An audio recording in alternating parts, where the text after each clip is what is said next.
রাজ্য সরকারের যে অপশাসন, দুর্নীতি, হিংসা, অত্যাচার, মহিলাদের উপরে অসম্মান, মানুষের অসুরক্ষা, এটাকে তুলে ধরা। সঙ্গে সঙ্গে ভারতবর্ষের সবচেয়ে পপুলার সফল প্রধানমন্ত্রী মাননীয় নরেন্দ্র মোদীর যে 6 বছরের কাজ, সাফল্য, উপলব্ধি, সেটাও মানুষের সামনে তুলে ধরা। এবং আগামী দিনে কেন্দ্র সরকার যে বহু প্রচালিত প্রকল্প আছে, যার থেকে বাংলার মানুষরা বেশিরভাগ বঞ্চিত আছেন, সেই প্রকল্পের লাভ বাংলার মানুষ তখনই পাবেন যদি এখানে পশ্চিমবাংলায় বিজেপি সরকার হয়। এটা লক্ষ্যে বোঝানো। বাড়ি বাড়ি যাওয়ার সময় আমাদের কর্মীরা হাতে কয়েকটি জিনিস নিয়ে যাবেন। আমরা আমাদের বুথ প্রেসিডেন্টের বাড়ি, কোনো না কোনো নেতা যাবেন, বুথ প্রেসিডেন্টকে সম্মানিত করে তার বাড়িতে একটা প্লাকার্ড লাগাবেন। আমাদের কাছে কয়েকটি জিনিস আছে, আমি দেখাচ্ছি। সেই বুথ কমিটি সম্মানিত হয়ে গেলে আজ থেকে সেই অভিযান শুরু হচ্ছে। 27 তারিখ সম্মাননীয় প্রধানমন্ত্রীর মন কি বাত আছে। প্রত্যেকটি বুথে সেই অভিযান এবং সেই প্রোগ্রাম হবে। जहाँ तक সম্ভব স্ক্রিন লাগিয়ে, বক্স লাগিয়ে আমাদের পার্টির লোকেরা যেমন প্রধানমন্ত্রীর ভাষণ শুনবেন, সেরকম প্রত্যেক বাড়ি বাড়ি গিয়ে সাধারণ মানুষকে আমরা বলবো, আসুন প্রধানমন্ত্রীর মন কি বাতের অনুষ্ঠান আপনি অংশগ্রহণ করুন। প্রধানমন্ত্রী দেশের উদ্দেশ্যে যে বক্তব্য রাখছেন সাধারণ মানুষের জন্য, সেটা সবার শোনার দরকার। আজ যেমন কৃষকদের উদ্দেশ্যে তিনি আহ্বান করেছেন আর তাদের জন্য 18,000 কোটির প্রকল্প দিয়েছেন। এর আগে 1,10 কোটি টাকার যে প্রকল্প ঘোষণা করেছিলেন, যার পরিণামস্বরূপ ভারতবর্ষের 9 কোটি কৃষক আর 14,000 টাকা করে পেয়ে গেছেন। দুর্ভাগ্য আমাদের পশ্চিমবাংলার 73 লক্ষ কৃষক এই অনুদান থেকে বঞ্চিত হয়েছেন এই দুরবস্থার মধ্যেও। তাই প্রধানমন্ত্রীর যে উপলব্ধি, সেটা মানুষকে জানাবার দরকার আছে। বুথের কর্মীরা বাড়ি বাড়ি গিয়ে এটা করবেন এবং মন কি বাত অনুষ্ঠানের সম্প্রচারের মাধ্যমে সাধারণ মানুষকে এর সঙ্গে যুক্ত করবেন। তারা যখন মানুষের বাড়িতে যাবেন, তারা একটি এরকম ব্যাগ প্রত্যেক বুথ সভাপতিকে আমরা দেবো। তার মধ্যে কিছু সামগ্রী থাকবে, যেটা তারা এই গলায় একটি পাট্টা নিয়ে যাবেন। একজন বুথ সভাপতি আসুন এখানে, সামনে কে আছেন? নাম প্রথমটা বলুন। উপরে রিঙ্কু ঠাকুর। হ্যাঁ, আমার এই ডান দিকে আসুন, এদিকে। আমার হাতে তো দিয়ে দিচ্ছে, এগুলো নিয়ে তো বসবো কে? আসুন, এই গলায় এই পাট্টা নিয়ে যাবেন। পদ্মফুল মার্কা পাট্টা আছে। আমরা প্রত্যেক বুথ সভাপতিকে একটি ডায়েরি দেবো, আমার বুথ সবচেয়ে মজবুত। এতে নাম, বুথ নম্বর, বিধানসভা থাকবে। পুরো অভিযানের যে বিস্তৃত বিবরণ এর মধ্যে লিখবেন। ধরুন, মাস্ক দিচ্ছি পরার জন্য, স্যানিটাইজার ভারতবর্ষের কোম্পানির তৈরি। প্রত্যেক বাড়িতে যেখানে যাবেন, আমার বুথ সবচেয়ে মজবুত, সে বাড়িতে একটি স্টিকার লাগাবেন, এই গোল। আর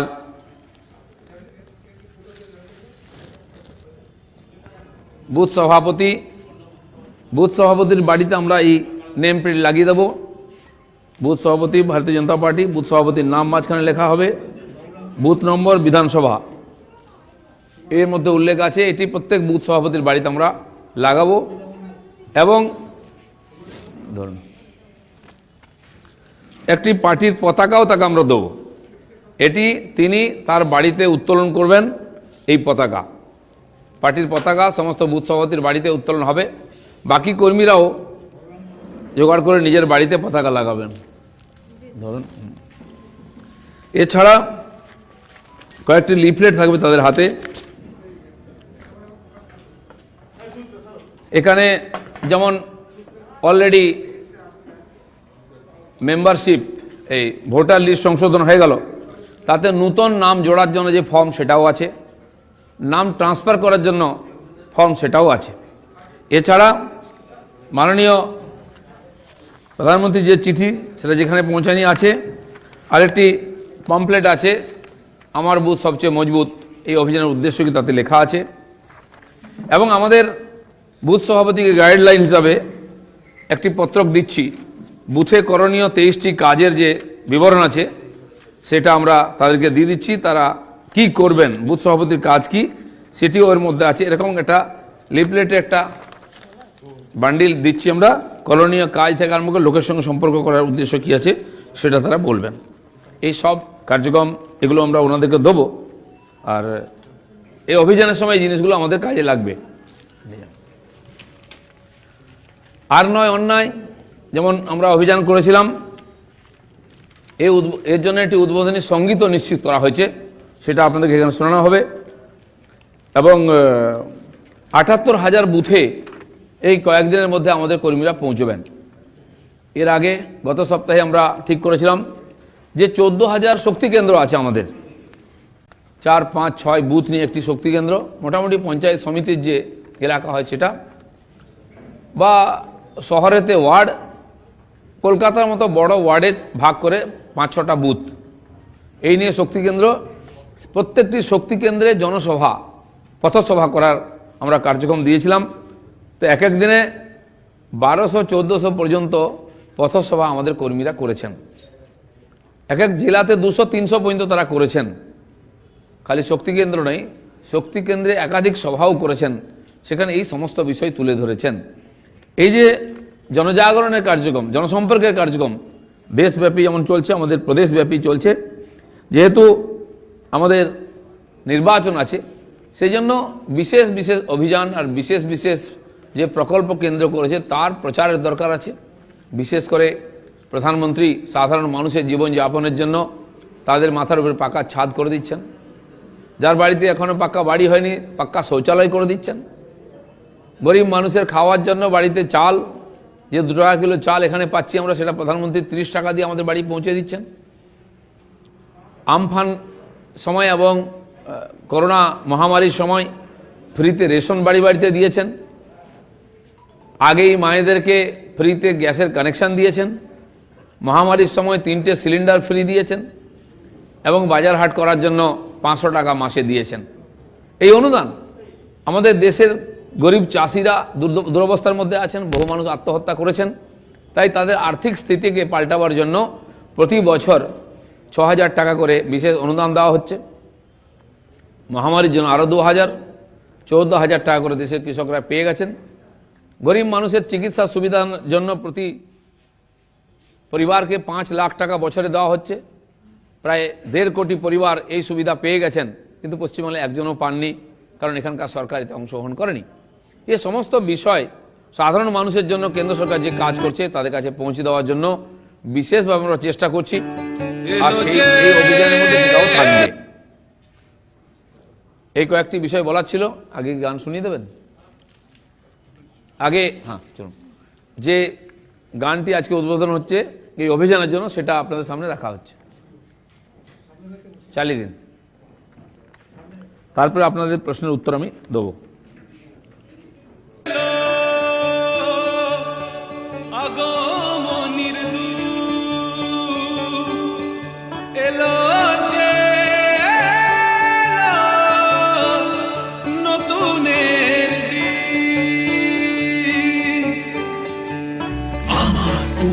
সবচেয়ে মজবুত আমার বুথ, সবচেয়ে মজবুত আমার বুথ, সবচেয়ে মজবুত আমার বুথ, সবচেয়ে মজবুত। 2019 লোকসভাতে বিজেপি হলো সেট, সাহসীরা লড়াই করে পেল যে ম্যান্ডেট। পশ্চিমবঙ্গ যখন রসাতলে গেছিল, পদ্ম ফুলের সৌন্দর্যে শান্তি ফিরে পেল। বাংলা আমার মনে প্রাণে, বাংলা এই গানে, বিজেপি সাথে থাকুক বাঙালির সম্মানে। সময় এলো গর্জে ওঠার, আর নয় অন্যায়, সময় এলো ঘুরে দাঁড়া, পার নেই কোনো ভয়। আমার বুথ সবচেয়ে মজবুত আমার বুথ, সবচেয়ে মজবুত। বুথের অধ্যক্ষ রায়টা মনে রেখো, বিধানসভায় তোমাদের গুরু দায়িত্ব। তো আজ সকাল থেকে 3 বার আমি সাংবাদিকদের সঙ্গে দেখা করেছি, সে নতুন কিছু মনে হয় বলার নেই। যদি একাত্র প্রশ্ন থাকে আপনারা করতে পারেন।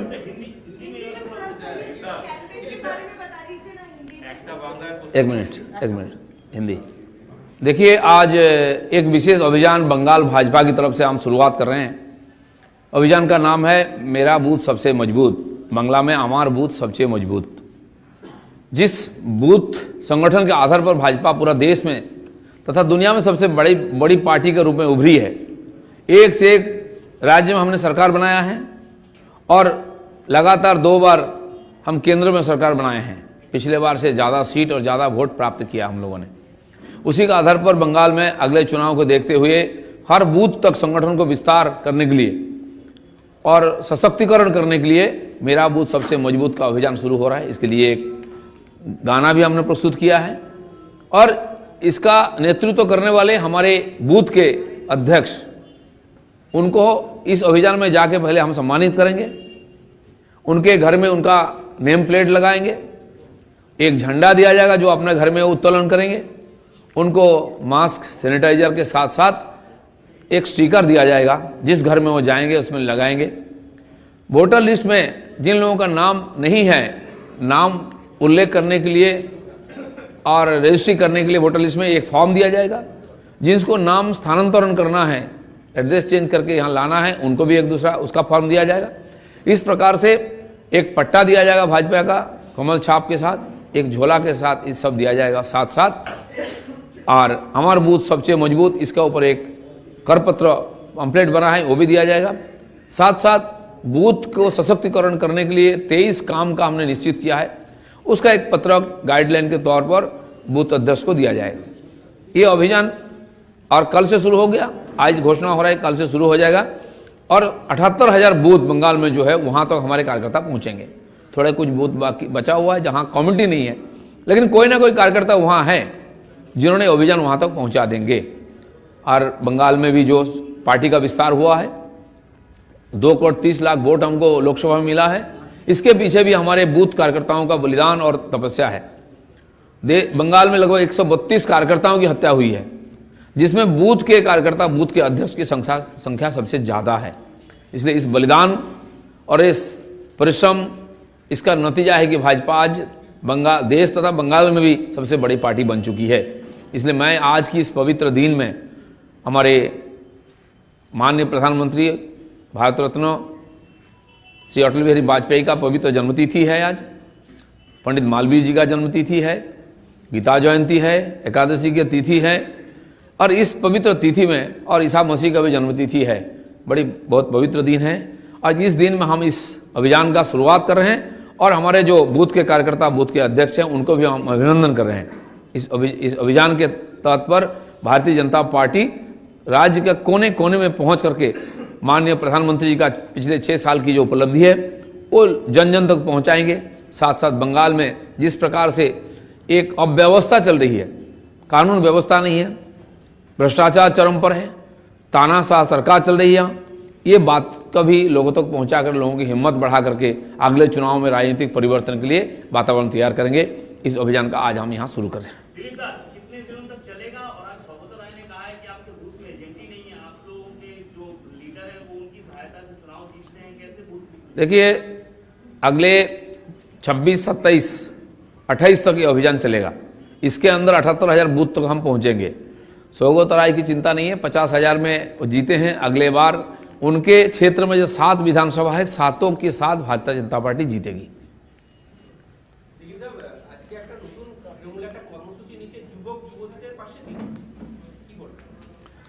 যুবক যুবতীদের পাশে দিদি, কিন্তু দিদির পাশে তার ভাইরা নাই। একটার পর একটা অভিযান লঞ্চ হচ্ছে কেবল মিডিয়ার জন্য, কিন্তু রাস্তায় তাদের লোকেরা বেরোচ্ছেন না। আমিও ঘুরে বেড়াচ্ছি সারা বাংলায়, আর বেরোচ্ছেন না এই জন্য কে কখন পার্টিতে আছে আর পার্টিতে নেই বোঝাই যাচ্ছে না। সকালবেলা একসঙ্গে চা খাচ্ছেন, দুপুরে গিয়ে বলছেন যে আমি টিএমসিতে নাই। দুপুরে একসঙ্গে খাবার খাচ্ছেন, বিকালে বলছেন যে আমার দম বন্ধ হয়ে যাচ্ছে, আমি টিএমসিতে থাকবো না।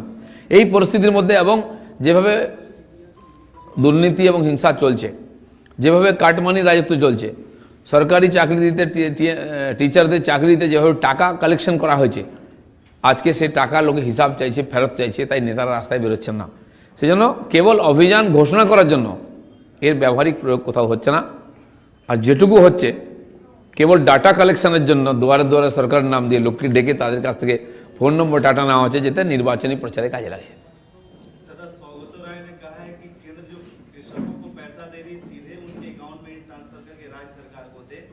राजनीतिक लाभ के लिए भाजपा ऐसा कर रही है? देखिए, हम जानते हैं बार बार ये लोग आग्रह करेंगे पैसा हमारे हाथ में दे दो। माननीय प्रधानमंत्री जी आए थे जब अम्फान तूफान हुआ, दूसरे ही दिन आकर पूरा निगरानी की और मुख्यमंत्री के हाथ में 1000 करोड़ दे के गए थे। उसका नतीजा क्या है सबको मालूम है, पैसा गायब हो गया।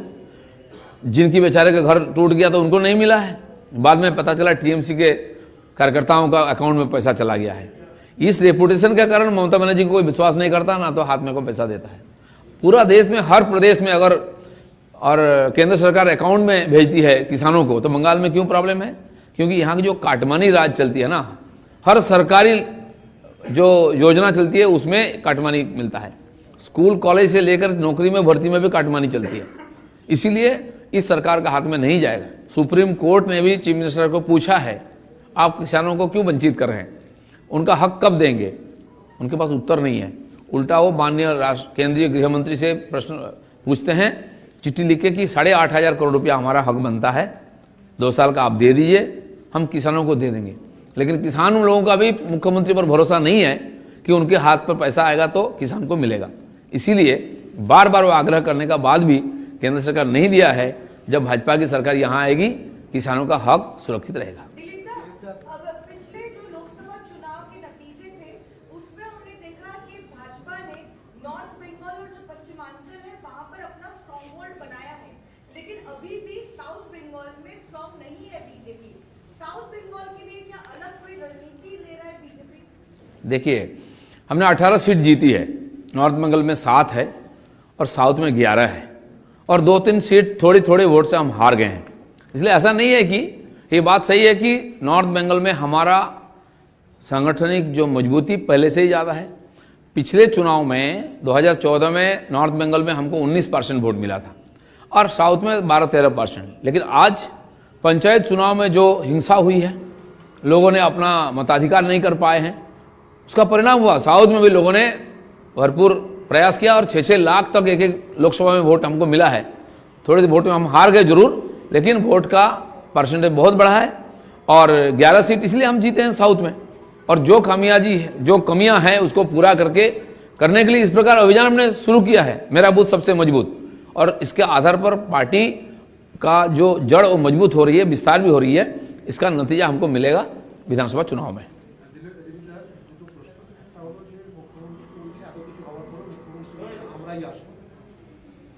মুখ্যমন্ত্রী লোকসভাতেও তাই বলেছিলেন 42 সিট চাই, 34 থেকে 22 এসছেন, 12টা সিট চলে গেছে। আর উনি জানেন এটা সম্ভব নয়, লোক তাদেরকে ভোট দেবে না, তাই তিনি নির্বাচন করছেন না। 118টা মিউনিসিপ্যালিটি কর্পোরেশনে ইলেকশন ডিউ আছে, জনপ্রতিনিধি নেই, মানুষ পরিষেবা থেকে বঞ্চিত হচ্ছেন। একটা রেশন কার্ড নিতে গেলেও যেতে হয় কাউন্সিলরের কাছে, একটা ইনকামের সার্টিফিকেট চাই, একটা কারেন্ট সার্টিফিকেট চাই, পাচ্ছে না লোকেরা। উনি খালি ভয় করছেন লোককে যে নির্বাচন হলে বিজেপি জিতে যাবে, তাই নির্বাচন করাচ্ছেন না। আমি বলেছিলাম পশ্চিমবাংলার আইন শৃঙ্খলা অবস্থা কাশ্মীরের চেয়েও খারাপ, এটা ওনারা প্রমাণ করেছেন। কাশ্মীরে নির্বাচন হয়ে গেল, রাজস্থানে হয়ে গেল, বড় যে টেরিটোরিয়াল অ্যাডমিনিস্ট্রেশন আছে সেখানে হয়ে গেল, সবচেয়ে ডিস্টার্ব এলাকা হায়দ্রাবাদেও হয়ে গেল। পশ্চিমবাংলায় নির্বাচন হচ্ছে, তার মানে কি এখানকার সরকারের ক্ষমতা নাই নির্বাচন শান্তিপূর্ণভাবে করে। হয় ভোট লুট করবেন তার লোকেরা, গুলিগোলা চলবে, লুটপাট হবে, নাহলে হেরে যাবেন, দুটোই তাদের পক্ষে ক্ষতিকারক। তাই তারা নির্বাচনে যাচ্ছেন না। সেই জন্য মমতা ব্যানার্জি যে দাবি করেন বাস্তব কিন্তু তার উল্টো হয়। মুখ্যমন্ত্রী সাংবাদিক বৈঠকে বলেছেন শিল্প বন্দর ডিপ সি পোর্ট হবে কুলপিতে, যেটা বহু আগে ঘোষিত হয়েছিল। আর একটা হচ্ছে সিঙ্গুরে অ্যাগ্রো ইন্ডাস্ট্রি পার্ক হবে, কি বলবেন? দেখুন, এই গল্পগুলো অনেক পুরনো হয়ে গেছে। শঙ্করপুরে জেটি হবে, পোর্ট হবে, সেই 8,000-9,000 কোটি টাকা আসবে কোথা থেকে? কোনো বাজেট নাই, কোনো প্ল্যানিং নেই। যেমন স্বাস্থ্যসাথী কার্ড দেওয়া হচ্ছে 7.5 কোটি লোককে, প্রত্যেকে যদি 2 লাখ টাকা, 3 লাখ টাকা বা 5 লাখ টাকা পান, কত হাজার কোটি টাকা লাগে? বাজেটে তার কোনো উল্লেখ আছে? এই 90,000 কোটি টাকা আসবে কোত্থেকে? পুরো সরকারটাকে তাহলে তো বন্ধক দিতে হবে। কেবল নির্বাচনের আগে প্রতিশ্রুতি দেওয়া হচ্ছে, সেটা সম্ভব হবে না। সিঙ্গুরের গল্প তো পুরনো হয়ে গেছে। সিঙ্গুর থেকে টাটা চলে গিয়ে গুজরাটে 24 ঘন্টার মধ্যে জমি পেলেন, সেখানে ন্যানো তৈরি হয়েছে, বাংলার লোক ন্যানো চড়ছে। যিনি কারখানা বন্ধ করে দিয়ে ক্ষমতায় এসছেন তার কাছ থেকে কারখানা স্থাপনের গল্প কেউ শুনতে চায় না। আর সেই জন্য উনি সারা বছর ধরে খেলা, মেলা আর কত কি উদ্বোধন করে বেড়ান, কারখানা উদ্বোধন করতে আমরা কখনো দেখিনি, দুর্গাপূজা, কালী পূজা। তো তার হাত দিয়ে কারখানা হবে, কারখানা উদ্বোধন হবে, মানুষ চাকরি পাবে, এটা আকাশ কুসুম কল্পনা। গতকাল রাতে আলিপুরদুয়ার তৃণমূলের জেলা পরিষদ, সেই জেলা পরিষদের সহসভাপতিকে 3 রাউন্ড গুলি করা হয়েছে। তার অবস্থা সংকটজনক, শিলিগুড়িতে চিকিৎসাধীন। রাজনৈতিক চর্চা চলছে, কিন্তু পুলিশ এখনো বার করতে পারেনি কারা মারল। দুর্ভাগ্যের ব্যাপার, এর আগে এমএলএ মারা গেছেন টিএমসিরই, চেয়ারম্যান মারা গেছেন ভদ্রেশ্বরের, এবং ঘুরে ফিরে পার্টির লোকের দিকে আঙুল আসে। একবারও কেউ বলেনি ওখানে বিজেপির লোক মেরেছে, কিন্তু বিজেপির লোকের নামে চার্জশিটে নাম রেখে তাকে হ্যারাসমেন্ট করা হচ্ছে। ঠিক সেরকম যারা রাজনৈতিক নেতা, কর্মী, পরিচিত ব্যক্তি, তাদের জীবনের সুরক্ষা নেই, পুলিশ সুরক্ষা দিতে পারছে না। তার মানে আইন শৃঙ্খলার অবস্থা খুবই খারাপ, যেটা বারবার আমরা বলছি। আইন শৃঙ্খলা বলে কিছু নাই। দুঃখ হচ্ছে আমার বলতে, আজকে মাননীয় অটলজির জন্মতিথি, সুশাসন দিবস। যে রাজ্যে আমরা বাস করি সে শাসন বলে কিছু নাই সেখানে, কিন্তু একাধিক ঘটনা ঘটছে। তো রাজনৈতিক নেতা যারা খুবই গুরুত্বপূর্ণ, যাদের হয়তো সুরক্ষাও দিয়েছেন অনেক জায়গায়, তাদের জীবন সুরক্ষিত নয়। তো পশ্চিমবাংলার সাধারণ মানুষ, মহিলারা কী অবস্থায় আছেন এখান থেকে বোঝা যাচ্ছে। তো সেই জন্য ব্যক্তি যেই হোক, সমাজের প্রত্যেকটি মানুষের জীবন গুরুত্বপূর্ণ, মূল্যবান, তার রক্ষার দায়িত্ব সরকারের। যদি না রক্ষিত হয়, সরকার ব্যর্থ ধরে নিতে হবে। দিলীপদা, এটা আপনি একটু হিন্দিতে বললেন। সৌগত রায় যে অভিযোগটা করেছে কৃষি নিয়ে, যে রাজ্যে কেন ফার্মার্সদের দেওয়া হচ্ছে না, আর সেখানে যদি দেওয়া যদি হতো তাহলে কৃষকরা কত পেত, যদি একটু কেন্দ্রীয় প্রকল্পটা। শুনুন, কেন্দ্র সরকার যে প্রকল্প জারি করেছেন সেটা সারা দেশের জন্য। 135 কোটি মানুষ সেই প্রকল্পের আন্ডারে আসছেন। সেরকম কৃষকদের ব্যাপারে তার একটা তালিকা আছে, রাজ্য সরকার তালিকা পাঠাবেন কৃষকদের, যার জমি আছে তিনি বছরে 6,000 টাকা পাবেন। আর এই জন্য এই টাকা দেওয়া হচ্ছে। আমরা গত বছর কৃষকরা এখানে আলু চাষ করেছিলেন, 5 টাকা করে কিলো বিক্রি করেছিলেন। আজকে সে আলু খাওয়ার জন্য তাদের 45 টাকা কিনতে হয়েছে। 5 টাকায় 1 টাকা লাভ ছিল প্রতি কিলো, আজকে 40 টাকার কাটমানি হয়ে যাচ্ছে। ধান কেন্দ্র সরকার গত বছর 1720 টাকা সহায়ক মূল্য দিয়েছিল, কৃষকরা 1200 টাকার বেশি পান না। কেন এই 500 টাকা তারা বঞ্চিত হচ্ছেন? পেঁয়াজ গতবারে 2 টাকা 3 টাকা বিক্রি করেছেন আমাদের কাটোয়া এলাকার চাষিরা, সুসাইড করেছেন। সেই পেঁয়াজ আমাদের 80 টাকা খেতে হয়েছে। এই যে ফারাকটা কেন হচ্ছে? আর এই কারণে চাষিরা যাতে ঠিক সময় চাষ করতে পারেন, বীজ, সার, বিষ কিনতে পারেন, জল দিতে পারেন, তাই জন্য তাদেরকে একটা অ্যাডভান্স টাকা দেওয়া হচ্ছে কৃষক সম্মান নিধি নাম দিয়ে, যাতে চাষটা ঠিক সময় শুরু হয়। সেটা থেকে মমতা ব্যানার্জি 2 বছর ধরে বঞ্চিত করছেন বাংলার কৃষকদেরকে। মহামারীর সময় মাননীয় প্রধানমন্ত্রীর নির্দেশে আরও 2,000 টাকা প্রতি কৃষক পরিবারকে দেওয়া হয়েছে। ভারতবর্ষের 9 কোটি পরিবার এই টাকা পেয়ে গেছেন। 1,10,000 কোটি টাকা সব মিলে ডিস্ট্রিবিউশন হয়ে গেছে। 14,000 টাকা প্রতি পরিবার পেয়েছেন কৃষকরা। পশ্চিমবাংলায় 73 থেকে 75 লক্ষ এরকম পরিবার আছেন যারা এর অধিকারী, তারা একজনও পাননি। তাই আর সমস্ত রাজ্যগুলি মেনে নিচ্ছে এটা, তারা টাকা পাচ্ছে। কিছু রাজ্য যেটা আমাদের বিরোধী সরকার শাসিত, তারাও পাঞ্জাবের মতো রাজ্য মেনে নিচ্ছে, যেখানে কৃষক আন্দোলন করা হচ্ছে।